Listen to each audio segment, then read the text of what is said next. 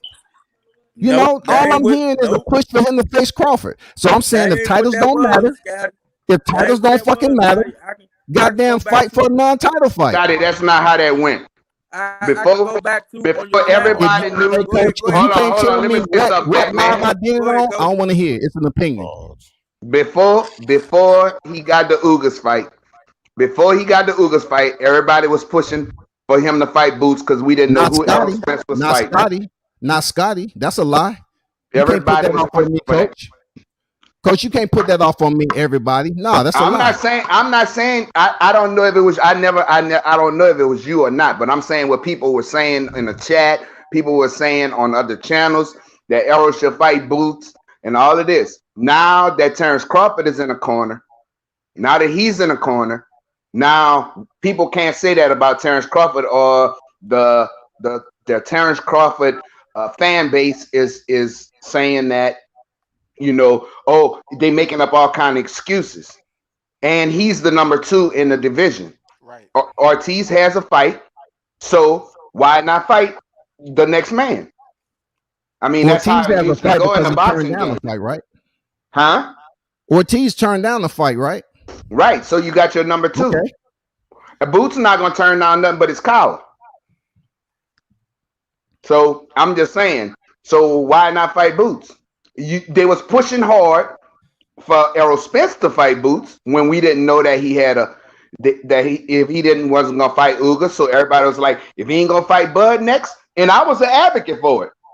I said if he not gonna fight Bud next, and because the Ugas fight was off the table, I said it. I said, well, if he can't get the fight with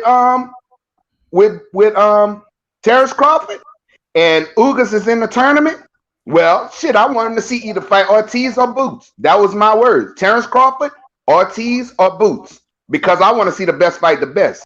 I don't care if their name is Errol Spence, Bud Crawford. I don't give a shit. I want to see the best fight the best. I could care less about all of the splits. I could care less about all of that shit. I just want the fight to get made. And let me chime in, Coach. I totally agree with what you're saying, right? But have you ever heard me say I didn't want to see the best fight the best? I just said in this particular scenario, like Teofimo Lopez, for instance, I said I wanted him to fight the best. Same thing with Terence Crawford. I want to see him fight the best, but I don't consider Boots the best. Why? I consider the focal point right now for Terence Crawford is who? Errol Spence. Okay, now, in between but he time, can't get right.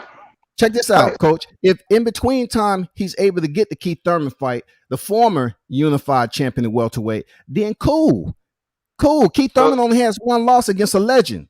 So I don't find that to be off track with him fighting Keith Thurman. But Jerron Ennis, why the Keith big Thurman push? not ranked right? Keith Thurman not ranked in the top 1 or 2. Correct. So why fight Keith Thurman when you got your number 2? That's right there. I mean, just because of inactivity, he was the former unified champion. Just because of inactivity, he just lost his belt to Pacquiao. Yes, you know what I'm saying? my point is, Keith Thurman got to fight. Yeah, he got to fight right now. Correct. So Boots don't have a dance partner. He will, but he don't. He will. He just finished Thomas Delorme. That shit. Look, that shit ended in what? Let's keep it real, Scotty. That shit ended in 35 seconds. Scotty. Come on, bro. Let's keep it real. The thing is this, and you know it like I know it. This, y'all don't want him to fight Boots right now because he is a threat like a motherfucker. He a threat to Errol Spence. He's supposed to be a threat, and he's a threat to Terence Crawford. Coach, he's supposed to be a threat. I like Boots, man. He's supposed to be a threat. He's supposed to come up there and make his name known. He's supposed to present himself as that. Every young fighter has to do that. Every young fighter got to go through that, and then they get their big opportunity. So I know Boots done fucked up a lot of people that I know. I'm not gonna mention names. A lot of boxers I know, he don't fuck them up in sparring. Boots is the truth, but when it comes to this scenario right here, I don't see common sense wise why Terence Crawford should fight Boots Ennis when he has an undisputed coming up. Why? But because he don't have a fight until October. And he has every right. He just stepped out the damn ring, dog. But listen, that's almost a whole year. Nah, man, he'll probably be Terence Crawford will fight mid-year, dog, mid-2022. So who you think he gonna fight? I just saved that for another live. Can I say this? So in other words, you want him to fight an easy touch. Let me read this super chat. Dirty Red says, okay, we can throw Boots in the mix, but you might have to say goodbye to the fight we've been debating about for 4 years. I'm just See, I saying. like Dirty Red. I like Dirty And Red. hold on, That hold shit on. makes All right, sense. Hold on, cool. because what it is. I talked about that, Dirty Red. Let me address this. I talked about that. I don't give a fuck about that.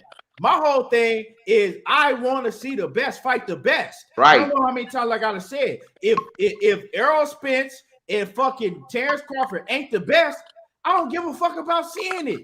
Facts. I don't care about none of that shit. We've Right. been waiting on it for 4 years, so I ain't really that fucking like. I don't care about it if they not the best.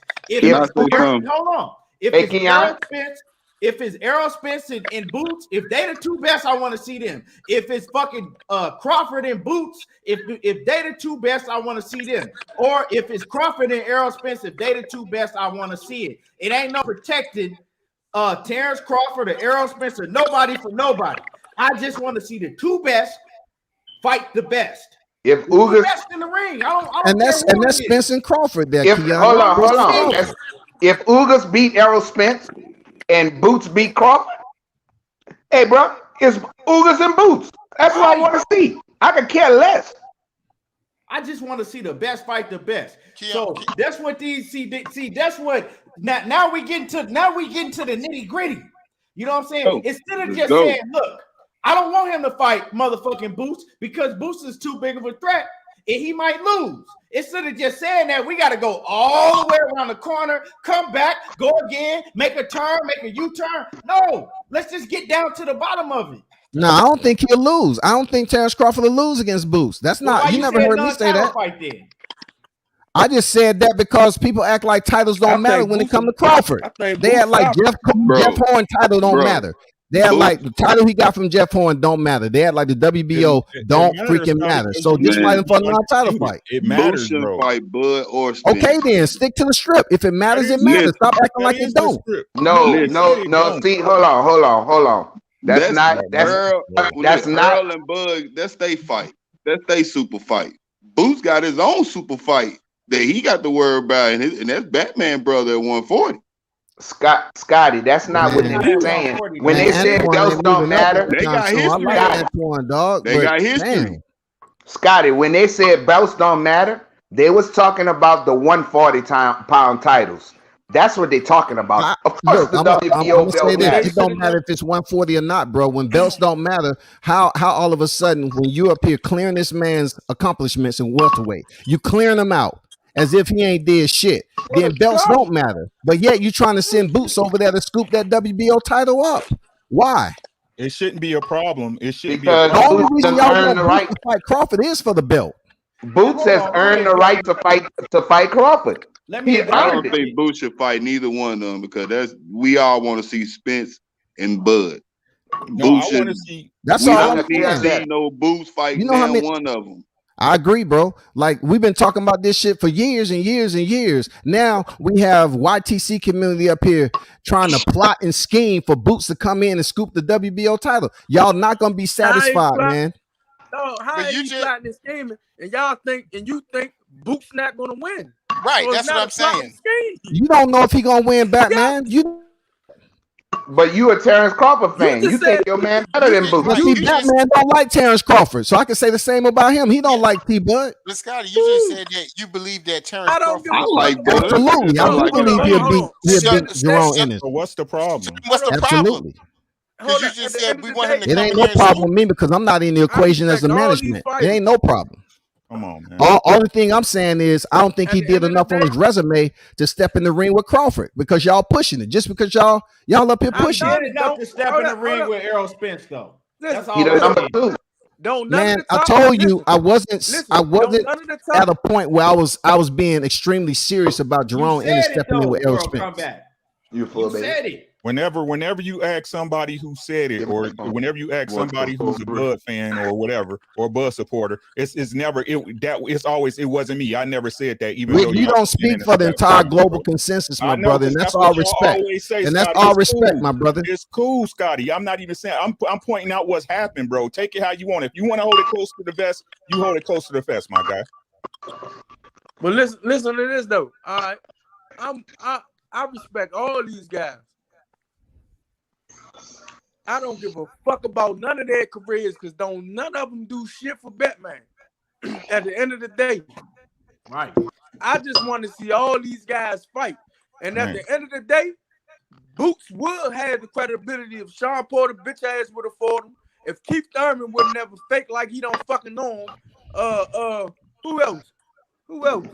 If motherfuckers would fight him, dog, the boy is where Errol Spence at was when Earl was 21-0. Right. So don't give me that bullshit that he ain't worthy of a fight. You see, Terence Crawford don't say shit about him, and he done been talking big shit trash about Terence Crawford. And he just started it too, Batman. He just started it. Why not talk shit? You in a position to talk shit now. Hey man, hey, get this dude, get this fucking faggot up out my hey, get this faggot up out of my chat. Somebody get him up out of here. He been talking shit about Omega. Man, he started making it known. He started being vocal about Terence Crawford and Errol Spence because he's in the spotlight right now, thanks to the YTC. No, he did a show with Brian Custer. Correct. Podcast with Brian Custer back. Listen, but he did one back in early 2020. He did one, and he said he would stop Terence Crawford because he don't have no chin. He been on Terence Crawford. That proves my point. In 2020, that proves my point. We going into 2022. That's recent. That proves my point, brother. We 4 days. We 3 days from 2022. Correct. So what you saying? So what I'm saying is for not like year. it's a Johnny come lately thing. Like in the last couple of months, this is something this guy has been saying just as long as Errol Spence was calling out Keith Thurman before he had a title shot. This is something he's been saying. Let me ask you this, Kwame. Do you respect what Terence Crawford's done at welterweight? Yes, I do. Absolutely, I do. Okay, cool. Yeah. That's just not the energy I've gotten from you. No, listen. I've said that Terence Crawford is an elite fighter. I give him his props for everything that he's accomplished. He gets in the ring and he wins his fights. And I said that Terence Crawford was going to stop Sean Porter. See, I'm not that type of dude where I'm just going to take away credit from somebody because I feel that the guy that I picked is going to win the fight. I don't do that. That's not the way I roll. You know what I'm saying? But I like for people to just keep the same exact energy when they're having a conversation. See, because Errol Spence is my guy, but Keon, Monty Brown, Drico, all the people who associate themselves with me, I've been said that I thought Jerron Ennis, Boots Ennis would possibly beat Errol Spence. And Errol Spence is my dude. You know what I'm saying? I said that's the guy I was the most afraid of more than Bud Crawford. You know what I'm saying? Because at the end of the day, it's about boxing. It's not, and I think what gets lost a lot of the time is that instead of people wanting to be honest, they just want to be right. And if they can't be right, then they can't answer a question, or they gotta go around the block. It ain't about being right for me. It's about what it is. You know what I'm saying? So if it's not about being right, hold on, man, because I'm sick of all this side talking in the chat and all that disrespectful shit. Hey, Judah, if you got some pride, if you feel that strong about Scotty, I'm gonna drop the link and you turn your camera on and you get on here and tell him what you gotta tell him because you've been doing weird shit in the chat. Let me see what he's talking about. I haven't even read the chat. You've been doing weird shit in the chat even before Scotty got on here. You've been running your mouth. So I'm gonna drop the link and I want you to get on here, turn your camera on like a man, and tell that man what you feel about it. All right, that's how we gonna do. We not finna do all that because you've been doing some weird shit in the chat, bro, and I just ain't said nothing about it. So go ahead, you know what I'm saying? The links is right there. Grab the link, get on here like a man, and tell that man what you feel about it. Now, other than that, I'm gonna block you, bro. So, Scotty, let me just to finish what I was saying. Hold on, real quick, Kwame. Let me read this super chat. Yeah, Zane just said some real shit. My man Zenner said, Spence been taking risks leading up to the Bud fight, and it was cool. Hold on. You got it. Yeah. Okay. So he says Spence been taking risks leading up to the Bud fight, and it was cool. So Bud don't get to avoid risk either. That's real. He says Boots wouldn't even be in the mix. He said Boots wouldn't even be in the mix if Bud fans didn't push him on Spence. Being petty backfired. Yeah, that's what he said. Boots wouldn't even. That's what I was telling Scotty. Boots wasn't even in the mix until they started putting him on Spence. And then when Spence got the fight with Ugas, then we like, okay, well, since y'all wanted him to fight Spence so bad, hey, Bud is free and Boots is free. Make it happen. Oh, that's the solution to the riddle. So it was because he got the fight with Ugas. I was hearing it way before he got the fight with Ugas.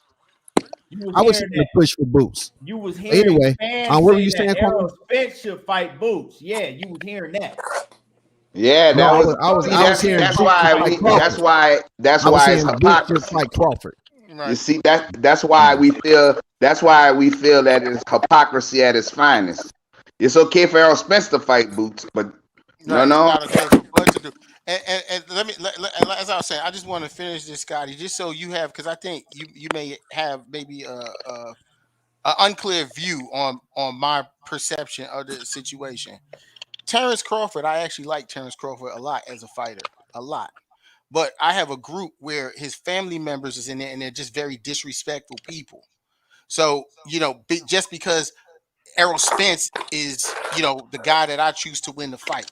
So when I speak about Terence Crawford, I would not disrespect him in no shape or form as a fighter. I think, he was more disciplined outside the ring than Errol Spence was.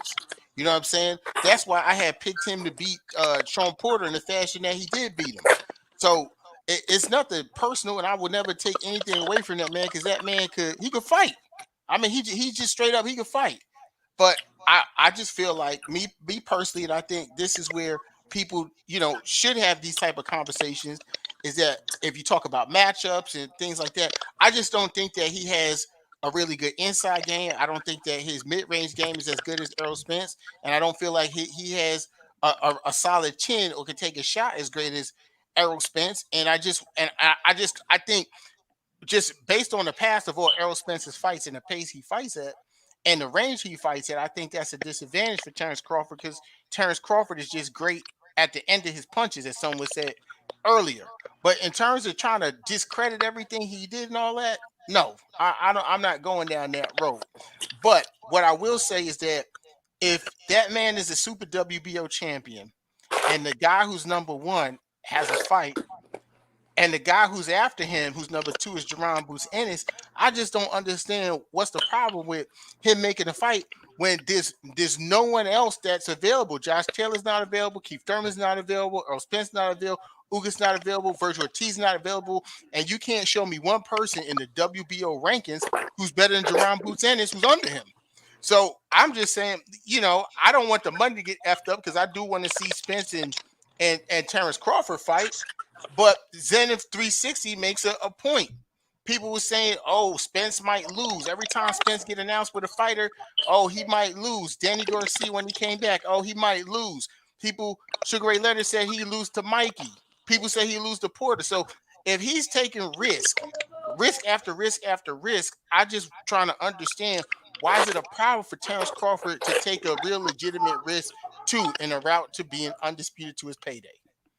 He did take a risk. He took a risk with Sean Porter. He took a risk with Kell Brook. He took a risk with everybody that he's fought in the welterweight division. But I get what you're saying. I get what you're saying. Real talk. I get what you're saying when you talking about taking the risk. And a lot of people look at that fight with Boots is a high risk fight, right, prior to stepping in with Errol Spence. So you look at all the lives, all the thumbnails that have been created, the content on this particular fight, and let's just say Boots go in there and he defeats Terence Crawford. Y'all not going to be happy if it's Jerome Ennis and Errol Spence.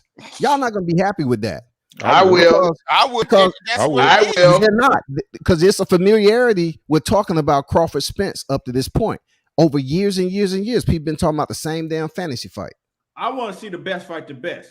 I will be extremely happy. Spence, I'm good with that. And who said Earl gonna get past Ugas?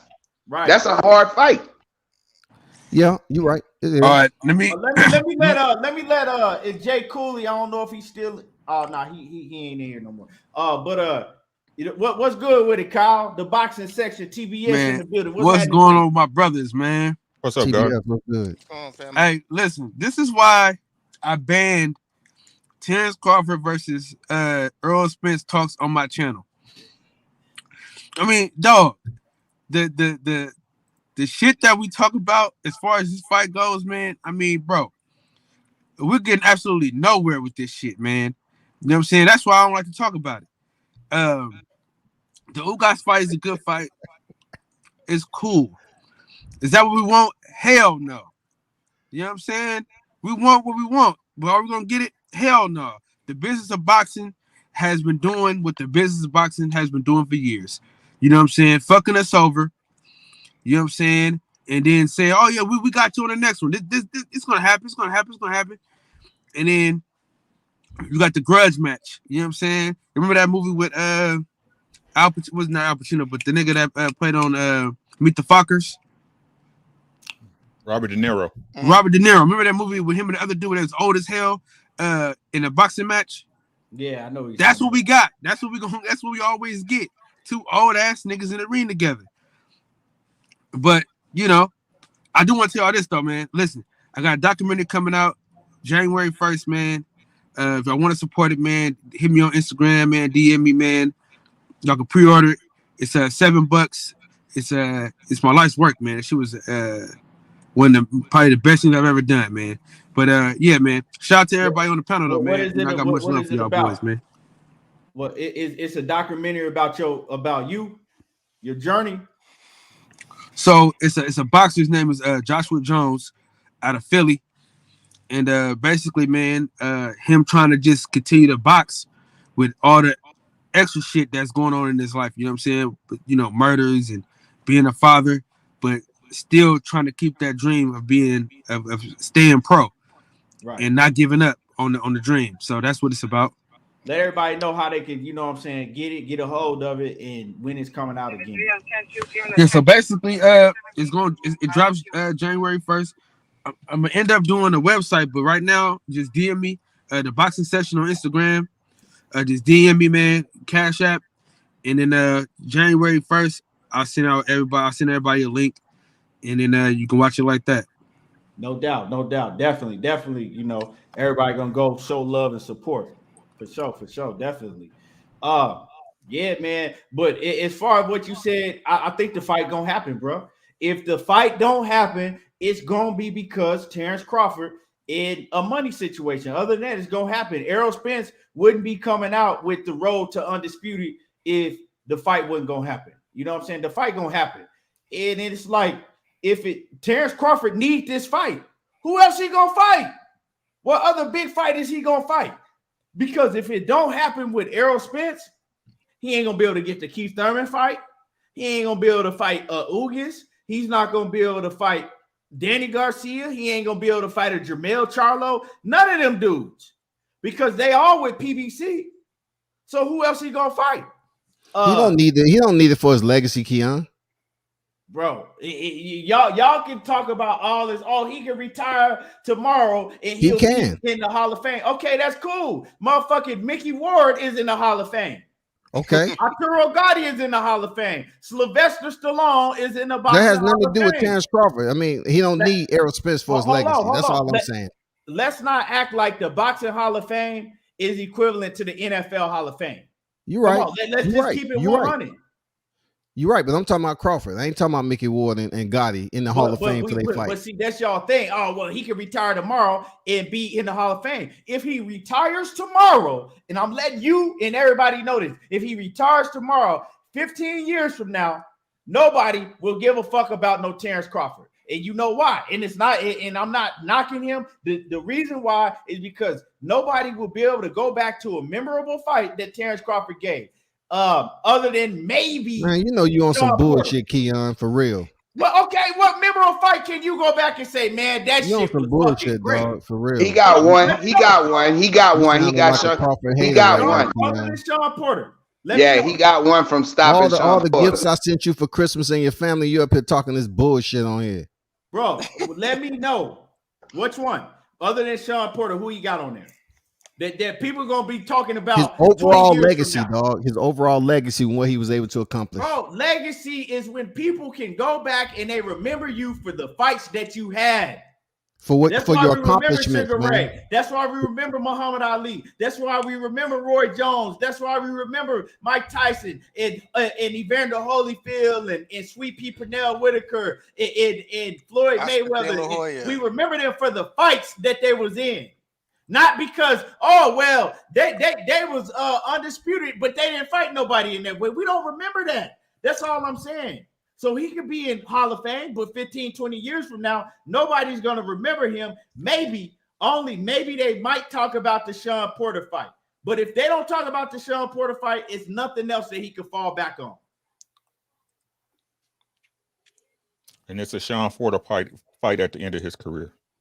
Right. Sean Porter was 34, just like Terence Crawford, Ricky. I mean, come on, bro. That ain't what I said. The fight was still at the end of his career. It ain't at the end of his career, because I guarantee you Sean Porter will have a fight next year. For real. He'll have a fight next year. Okay. Just like Kell Brook looked like, he was out of the window in retirement. Scotty, what's the winning lottery numbers? What's the winning lottery numbers? Because you can see the future. I don't play the lottery. I'm just saying it's okay for me to use my opinion and prognosticate shit sometimes. You know what I'm saying? Okay. That's all I'm saying, Ricky. Crazy. So I don't never hear Errol Spence fans saying he don't got to fight Terence Crawford, but I hear Terence Crawford fans saying he ain't got to fight Errol Spence. This shit is crazy to me. You never heard me say he don't have to fight Errol Spence. You just said he don't to be a Hall of Famer. He doesn't have to for his legacy, bro. What legacy do he got without him? He's a 3-weight champion. That's with an undisputed. And Tank Davis got 2 weights. And you can't erase that. Just so Tank Davis is a 3-weight champion too. Adrian Broner do. He a 4-weight champion. And the 3 weights that Tank Davis got them belts in, don't nobody give a damn because he ain't fought no major fighter that we care about. What you're talking about is a 27-year-old fighter versus a 34-year-old fighter. There's a huge gap in between that. Hey, Scotty, the man is 34. His best fight was last week. That's not true, though. That's not true. The man 34, his best fight was last week. Listen, no. That tension ain't true because listen, I'm telling you like this.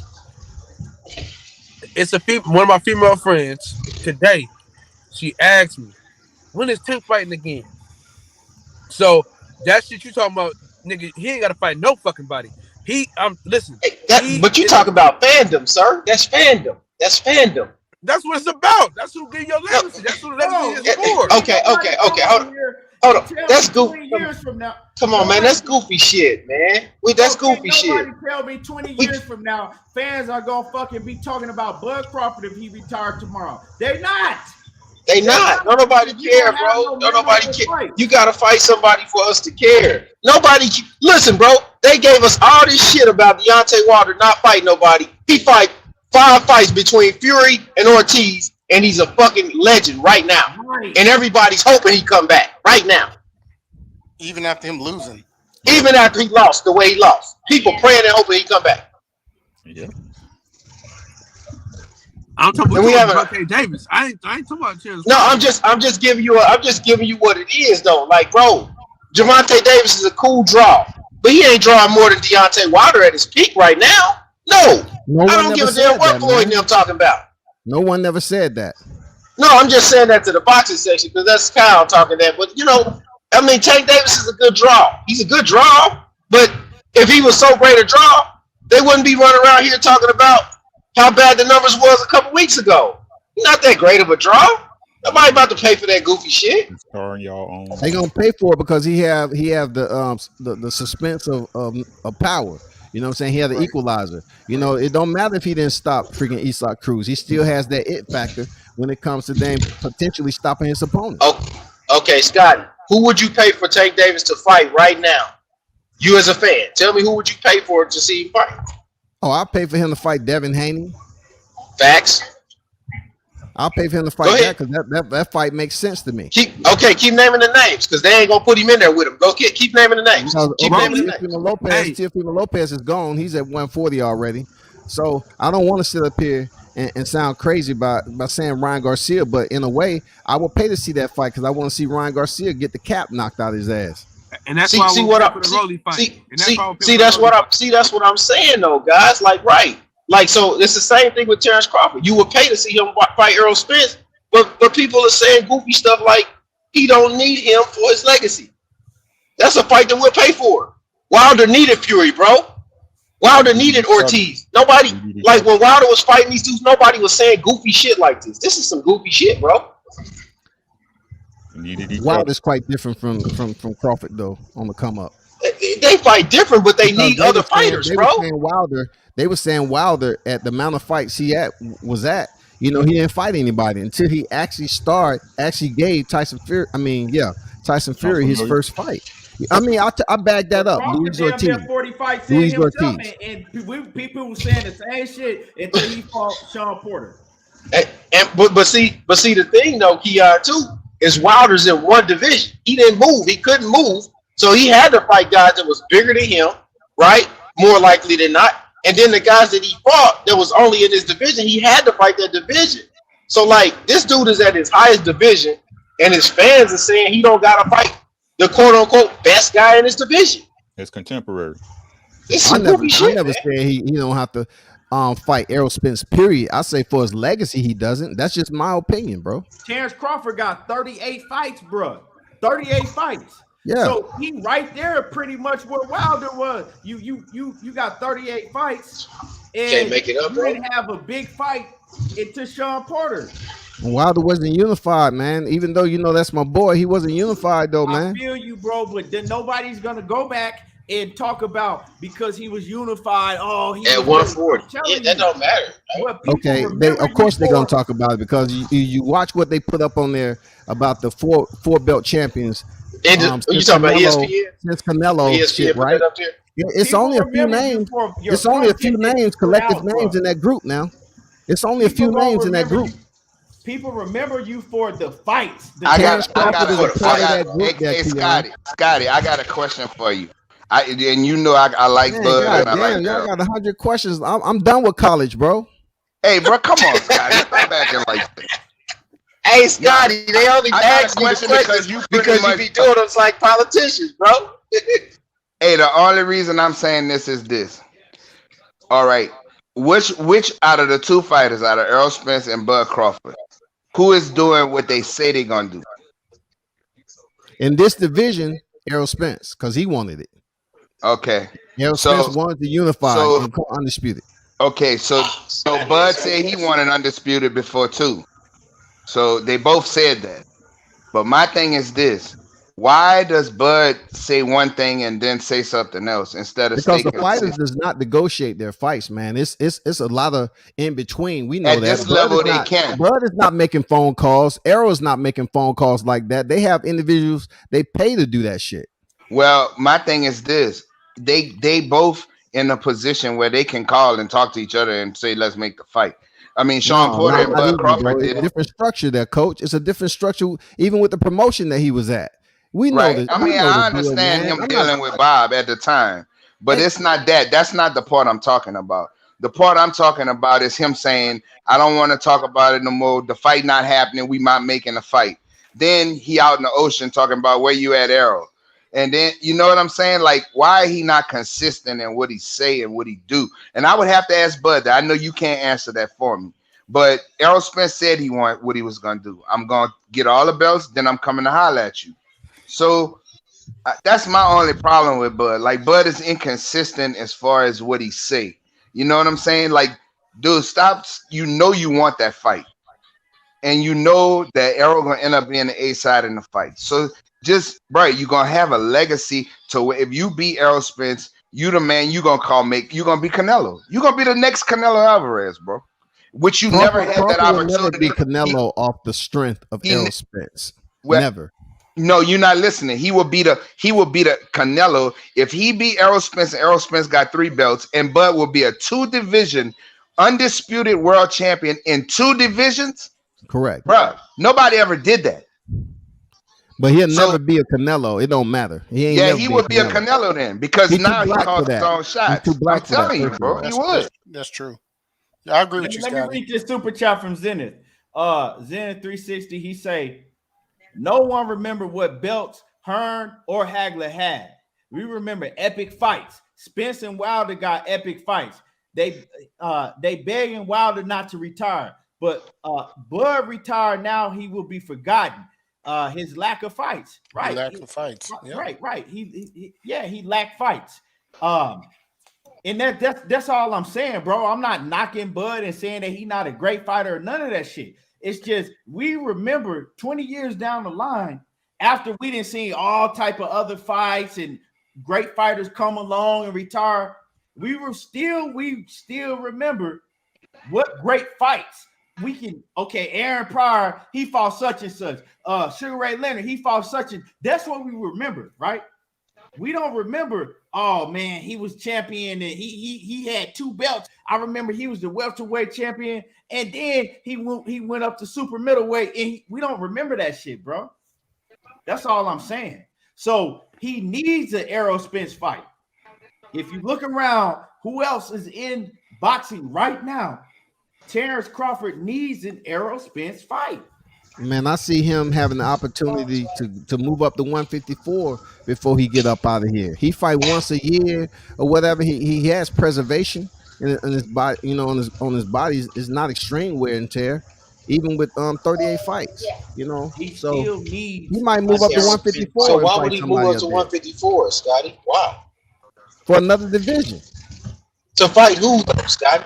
Anybody, you know, and to fight somebody with a title, you know what I'm saying? Because right now, It's on- I'm not they talking about about to- right now. they- I'm not talking They about right about to now. have all the titles in one guy. No, Gonna I'm have not all the talking about right titles. now, bro. I'm not talking about right now. I'm just saying his legacy isn't halted at welterweight. He has options to move up to 54. He even mentioned it himself.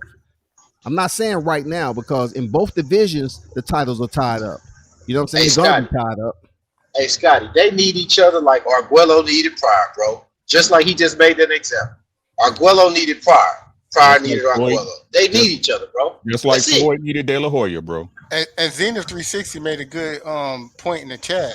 At 154, it's all PBC fighters too with belts. It is, bro. So he don't got no belt to get. He waiting for a belt that may come available because they strip somebody. Is that what we talking about? Y'all No, do we know ain't talking about once, stripping nothing. We're talking about the shift that's potentially going to happen with these divisions. You know, we don't know what's going to happen with the Mel Charlo and Castano. We don't know, and we don't know if Canelo is going to defend his belts at 68 and the 60 move up and the 54 move to 60. And you know, we have the shift like that. From 47 to 54. Canelo ain't going down. He ain't fucking with this. No, I'm talking about vacating his belts at 68 and moving and fighting at 75. but think about I this see though. what you're saying, but I don't like to get into all those hypotheticals. I like to deal with what's now, bro. Hypotheticals of what may happen 6 months to 12 months down the line. Man, I don't just deal with all that, bro. I So like you- to deal hold with on, what's in front of me. hold on, real quick, K. Now you just said you don't want to talk about hypotheticals, but we talking about the most hypothetical fight in the last 5 fucking years. My It ain't hypothetical, bro. They in the same division. That's not a hypothetical. They're in the same division. Come on, man. Don't give do me a that, fucking bro. break. We've been talking about this fight for the last 5 years. Okay, Cal. If they don't fight at 47, what fight do we pay for, bro? At 47, if they don't fight. Man, we boxing fans. We gonna pay for. We pay for. I'm not. bullshit You all the can't. time. I'm not. I'm sorry, bro. You can, but I'm not. So if Jerron Ennis and Bud Crawford fight I'll today, pay for it. you'll pay for that. We I'll always pay pay for for that. But Bud Crawford just now started fighting people, bro. Huh? He just started fighting people. What are you talking about?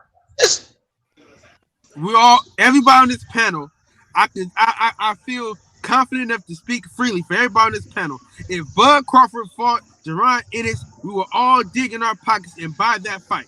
I'll buy it. Absolutely. I'll buy that shit. I'll buy If it. Ugas, You would pay to see Ortiz. we're gonna and pay Crawford. I'll buy for that Ugas shit versus today. Errol Spence as well. That's what we're going to do. That.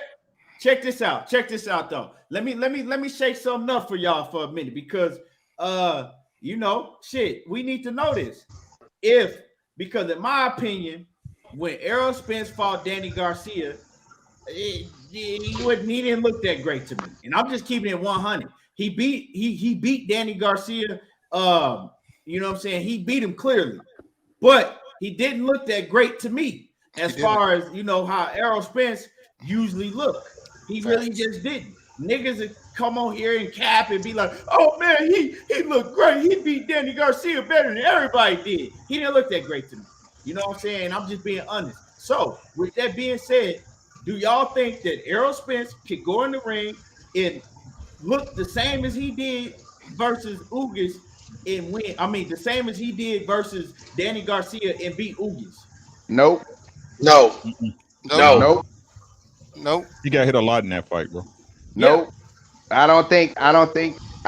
Because Ugas is a different style and he got different size and is but we all know that's not gonna happen. Yeah. Right now, Errol Spence been training his ass off and he been with Blu-ray, so it's gonna be a No, he whole not. He different Errol not. He Spence. not trained. See, a lot of people get He that. ain't with He Blu-ray, not dog. training with Blu-ray, bro. He got a different strength and conditioning coach. He ain't with Really? Well, it's not really a strength and conditioning coach. It's a nutritionist. So Okay, yeah. So yeah, he not it's with a Blu-ray. nutritionist. Yeah. Blu-ray said Errol was gonna be training with him for the Yeah. fight. So yeah. Blu-ray said today he haven't received a call. He waiting on a call. For training It camp. ain't happening, bro. You know what I'm saying? I'm You have to telling be y'all right now. disciplined and train with Blu-ray. I'm telling y'all right now. You know what I'm saying? Y'all can get mad and feel how No, you I'm want just to feel, stating. but I'm on here and I I'm keep. not It's a- not happening. It ain't happening. Keon. Why? Keon, it's gonna happen. Huh? It's happening. No, Keon, it's happening. He's not in camp. He's not in camp yet. He's Oh, Fight okay. I thought he was in camp. No, he's Now, not the in reason camp. I was saying that is because I'm like, if he already in camp and he ain't No, he's training not with in camp. Blu-ray right now, it ain't gonna happen. Yeah, Now he been training though. He been Yeah, training. he been training. I spoke to Derek. So Derek told me they in a pre-camp. They not in camp yet. So Right. is it go? I mean, are we just speculating that it's gonna happen, or is it a fact that he gonna train with Blu-ray? Well, Well, I nobody mean, knows yet.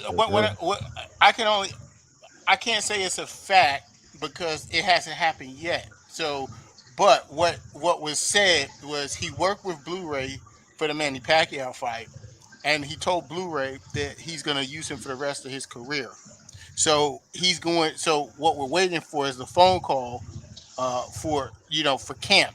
So it doesn't look like he's using Blu-ray outside of camp, which I think he Why should. you want to start using? I mean, this is just my question. Why would you want to start using Blu-ray when you get to camp? But that's what he always did, Keon. No, He it's always not. did that. No, it's it's not, not. Coach. No, it's not, Coach. He used to use Blu-ray. He didn't just start using Blu-ray when they get the call for camp. When he was Yes, he training was. with Blu-ray, no, he wasn't. When he Yes, was he training was. when he was training with Blu-ray, he was training with Blu-ray. That wasn't a year-round thing. Oh, it was, Coach. They used to. Yes, They it worked was. out 3 times a week for year round until after the Ocampo fight is when it stopped. Thank you. So why do you start now? If that's what I'm saying, I don't know if it's gonna happen, bro, because you don't really start using Blu-ray when you get the call for camp. If he was gonna be with Blu-ray, I'm looking at it like he'll be training with Blu-ray already going into camp. But that's what he not did something. But That's see, what he y'all did for Manny. gotta understand this. Y'all also have to understand this. It's hard for him to do that now because he's older. And if he get with Blu-ray too early and be with him too early, he gonna have too much muscle mass. He gonna be too heavy.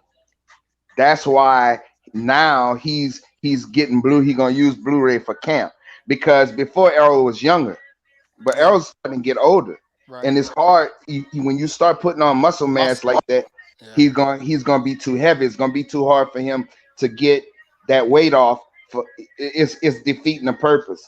That's why he's probably gonna wait. Yeah, for the Manny camp, for Manny, he only used Blu-ray during camp, not before camp. It was only during camp. But pre Ocampo, when they started working together, it was a lifestyle thing. He worked with Blu-ray 3 times a week. He was a lot younger. And I agree with you on that, Coach, because we all know from experience, you get older, you get heavier. So if you put in muscle's heavier than fat, so if you just building all of that muscle, then you got to go into camp. That could be it. And then also I feel like probably with the accident too. I don't know, but I would just say like that's a lot of tax on your body. What Blu-ray putting you through, you know what I'm saying? So he probably is going about things a little bit just like Floyd did. Like when he got a little older, he didn't. Not saying he didn't train as hard, but he had to be a little bit smarter with maintaining his body, and especially after that accident. Because I heard stories. Him and Blue are very competitive. Like there was a point in time where Blu-ray would refer to himself as Earl upper body, only his upper body coach, because him and Earl got competitive doing squats one time, and I heard Earl couldn't walk for like a couple days, and everybody in his camp was pissed off about that. You know what I'm saying? So that's how they go at it when they together. So if Earl said he gonna use him for the rest of his career, I'm inclined to believe that. He used him for the Manny Pacquiao fight. Things happen. I feel like he's going to use him for this camp. So we'll see what happens. So basically, we all agree, or pretty much everybody on here agreed that he couldn't go in there looking like he did with Danny Garcia and beat Ugas. No. Nah. I just rewatched that fight. I see exactly what you said. He did not. It wasn't a good performance. Bro, it was now good who enough to was beat that? Danny. Was that 817 that was on here arguing me down, talking about somebody was on here? We was talking about this shit, and they was arguing me down like, "Oh man, motherfucking Errol Spence, he didn't even get touched by Danny Garcia. Danny Garcia didn't even touch him the whole fight." I said, "Dog, what the fuck fight was you watching?" Right. Yeah, touch. I mean, he didn't get no touch like. Yeah, Jordan, really touched a lot. He didn't get touched a lot, but Earl's sharpness, he wasn't sharp. You know what I'm saying? In that Danny Garcia fight, he did get hit in that Danny Garcia fight. He got hit more in the Sean Porter fight than he did in the Danny Garcia fight. Right. Yeah, but that's two different styles. And Sean Porter ain't gonna let you fight the way Danny is. Shit. Right, and we know Danny's a guy that's gonna counter off of you, and then with Ugas, Ugas got good jab defense. I'm telling y'all right now. And, Ugas is a counter puncher also, though. He is, but he got good jab defense, though, Coach. His defense against the jab is different. Yeah, you'll see. But the difference is gonna be Earl left-handed. That's the thing. Earl is left-handed. That's the thing that's gonna cause him a problem. Coach, didn't he just fight a lefty in Manny Pacquiao? Yeah, but you're talking about a short lefty. You're not talking about a long gin. That's right. I understand that. I understand all of that. But what I'm saying is, if you got jab defense, you change the dynamics of the fight. So let's say Ugas is a fucking good fighter, bro. Yeah, all I'm saying, coach, is this: is if he takes his jab away, then we get to see something that we haven't seen. Then we get to see something we haven't seen. He answers some different questions. That's all I'm saying. A lot of people saying that Porter touched him more than Danny did. Yeah, but he fought a different fight with Sean Porter. Right. He did. He fought Sean Porter's fight. You know what I'm saying? That inside banging like that. So he didn't look sharp in that fight. Of course, Sean Porter touched him more because of the fight that he fought. But he didn't fight that same style fight against Danny Garcia. He was more so boxing Danny Garcia, and he was. I didn't really. He looked good for coming off a long layoff in a car wreck, right? He looked good for coming off a layoff in a car wreck. Right. But to me, as far as if I'm just judging him on Errol Spence, the best version of Errol Spence that I've seen, no, he didn't look good. That wasn't him. No. Yeah, wasn't even close. Yeah. So we gonna and he is coming off another layoff. You know what I'm saying? So this is something that we do need to put out there. He's coming off another layoff. Ugas, everybody's acting like Ugas is just some trash or he just a pushover. He's not. Ugas a tough fight. Ugas can fucking fight. A lot of people feel that Ugas beat Sean Porter when Sean Porter was still in his prime. He did. To me, he won that fight. To me, he won it too. I don't think he won because I went back he won that fucking fight. I had Sean Porter winning by a round or something like that, but it was still very close. Yeah. Sean Porter, every time Sean Porter dipped up in there, fucking Ugas was letting them hands go. Yeah, and that's why I think this is going to be such a good fight because a lot of people don't give credit to Ugas for the amount of punches he throw. He throw a lot of punches, so they going to be in that bitch mixing it up. The fight before his last fight and when it beat Manny Pacquiao, he had got dropped. And it was one of them fights he got dropped. I saw that, though. Ugas had got dropped, and I forgot who it was he was fighting. It was not the last, of course, the last fight he fought Pacquiao. The fight before that, I forgot who he fought. But it was one of them. It was either the last fight before Pacquiao or the fight before that he got dropped in the fight. I forgot who it was, though. But see, and another thing I want to say about Ugas is strong. Like Yeah, he absolutely. was bullying Sean Porter, and up facts. to that point, Bro, he a big ass fucking welterweight, bro. That dude strong big. too, bro. He's strong, and so you know what I'm saying. It's gonna be a tough fight for Errol Spence. Everybody acting like Ugas. We don't want Ugas, but Right. You know what I'm saying? But hey, but we all know what that shit is because anybody that Errol Spence get in the ring with, if it's not Bud Crawford, they don't want to give him credit for it. Exactly. But if it's Bud Crawford fighting that same fighter, he get all the credit in the world. Right. That's true. So Ugas is a threat, bro. So that's what we saying. We saying Errol Spence is coming he's coming back. Right, taking on a real threat. I don't give a fuck what people saying. This guy's a threat. Terence Crawford, what he gonna do? Is he gonna sit around and wait? Cool. I'm cool if he do that. But if he fight a fucking bomb or somebody that he just gonna run through, I'm not cool with that. Because you having Errol Spence do all the heavy lifting, and you get to fucking fight a nobody, a fucking Zepeda, a goddamn Avanesian or somebody. I don't want to see that. Yeah, I could agree. I'm excited for the fight though, because I watched Ugas versus Figueroa. Well, I forgot the first. I was at that fight. Yeah, I watched that fight and I was like, damn, like Ugas throw a lot of punches. Wow.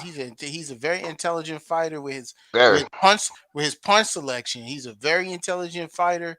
And he's big, he's strong, and he's very experienced too. You know what I'm saying? He come out the Cuban system, man. Right. So this ain't no cakewalk. But I also feel like when Spence fought Danny Garcia, I think he started sparring for the first time in training camp. Yeah, he did. You know, and that one thing I just saw in his Instagram post, I think it was yesterday or whenever, that he's already sparring. So we don't know how long he's been sparring. When are they fighting in March? Yeah, I think. Well, that's the rumor. There's no date, but everyone's saying they're thinking it's going to be in March. Yeah. So it's going to have to get announced pretty soon for enough time for camp and everything. Well, we know he not in fat camp like he was after. He ain't in fat camp no more. I know that. So, right now he just getting sharp right now. Right. And when camp start, it's going to intensify and he's going to get even sharper. That's all I want to know who Terence Crawford going to fight, though. That's what I'm really, because we already know what Spence is doing. I really want to know who Terence Crawford is going to fight because World Combat, you still in the building? Yeah, he there. I was about to tell you, don't worry about all that. I'll let you know.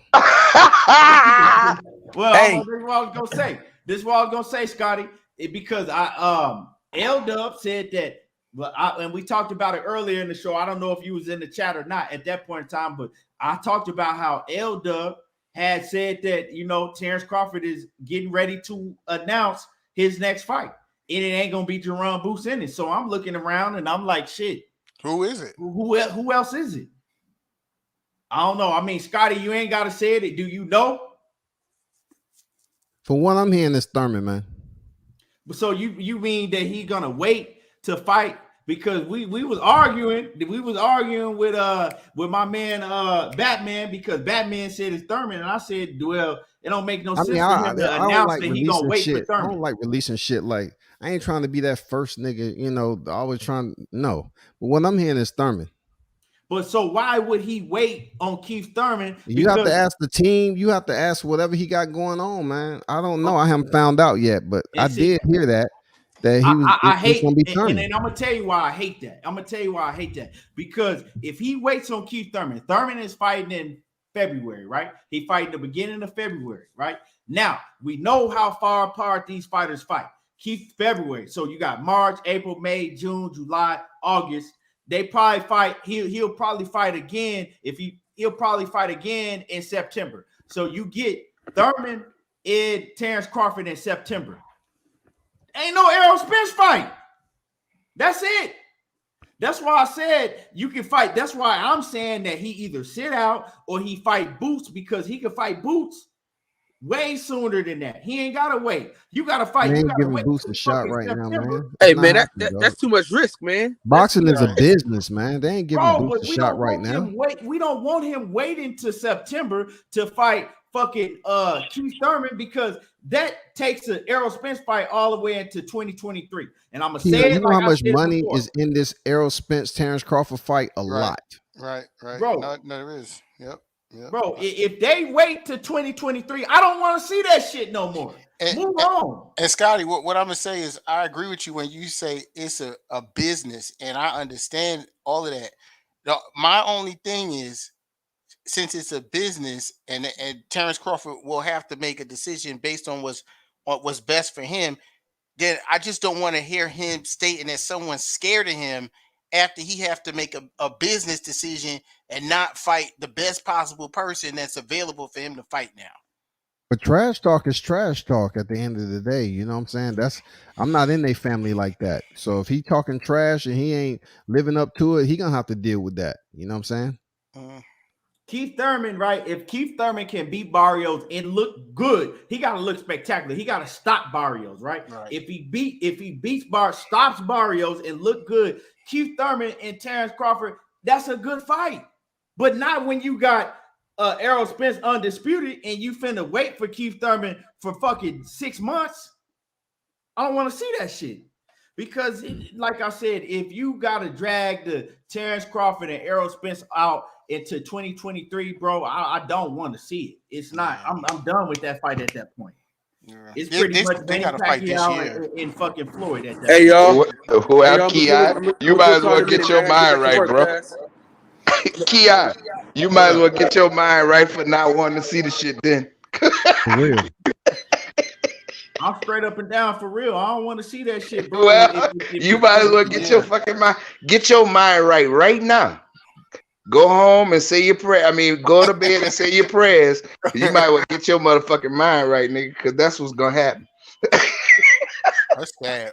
This is the year for it to happen. There's no excuse. I mean, we're not even in. I mean, my mind right. Yet. I'm telling y'all, I don't want to see it. I'm not finna come on here talking about, ooh, I can't. No, bro. If 2022 come and it's finna go and they still ain't fought, I don't want to see that shit. They gonna fight in October, bro. Watch. He gonna wait on. He gonna wait on Errol after Errol get. If Errol get past Ugas, they gonna make that fight in October. You'll see. See, Scotty, that shit makes me want to see Keith Thurman get knocked out by Barrios. That's what it does. That ain't gonna happen. That ain't gonna happen right now. He gonna knock fucking Barrios smooth the fuck out. Watch. No, it's possible because Keith Thurman, that motherfucker. Hey, don't act like it ain't possible. He's going to knock Mario Barrios the fuck out. I hope so. I done told you this already. There's levels to this shit. He's going to knock Mario Barrios the fuck out, and you're gonna see what I'm telling you. And Spence gonna like my man said, if it's 2023 come, Spence gonna move up. He ain't waiting around like that. Right. So if Keith Thurman and Terence Crawford is the play, we're not gonna see Terence Crawford and Spence unless they do it at 154. Ain't gonna happen, bro. But we've been on here cooking for over 4 hours. Let me get y'all last words. Coach, I'm gonna go to you, and then Scotty, I'm gonna go to you. Man, it was a pleasure, man. Y'all boys funny, boys. Scotty, you always entertainment. I can tell you that, partner. It's always some entertainment with you, boy. It ain't y'all, personal, man, y'all man. be, huh? That shit ain't personal. Yeah, I know it ain't personal, but Scotty, you know how you should have been a motherfucking mayor, a politician. You should have been a president, something, boy. You need to go into politics, boy. You be talking like fucking Mauricio Suleiman when them tough questions get, boy. Man, y'all boys be easy, man. Always a pleasure, Key. Yeah. All right, Coach. Salute to you, Coach. Later on, Scotty. And Scotty, let me get your last words and let everybody know what time you're gonna be on, where to find you at, Scotty. I mean, during the holidays, man, I've been on twice a day, try to be. But you know what it is, man. World Combat Sports. just follow me on social media, IG. I'm heavy on IG and YouTube. The ones that tune in to me, you know what it is. I appreciate you. But furthermore, man, continue to support Keon. He don't mean what he say that, it'd be some bullshit. He don't mean that. You know what I'm saying? But anyway, I don't take it personal. I fuck with Keon because he be having some damn good content out here, man. And his panels are usually damn good. You know what I'm saying? So I don't have no problem pulling up with a pro Errol Spence. But I know Keon gonna keep it 100 I'm or pro whatever he boxing, talking Scotty. about. You know what I'm saying? So y'all continue to support the man. Check out his content, share it, subscribe to the channel, man. You know what it is. Happy holidays. I'm out, bro. Yes, sir. Yes, sir. Appreciate you, Scotty, anytime. And y'all smash on my like button. You know what I'm saying? If you ain't hit the like button, smash the like button. Another great show. I appreciate everybody for coming through, showing love and support. We will be back, and y'all already know how I do. There you go, talking that boxing again, and I'm gone.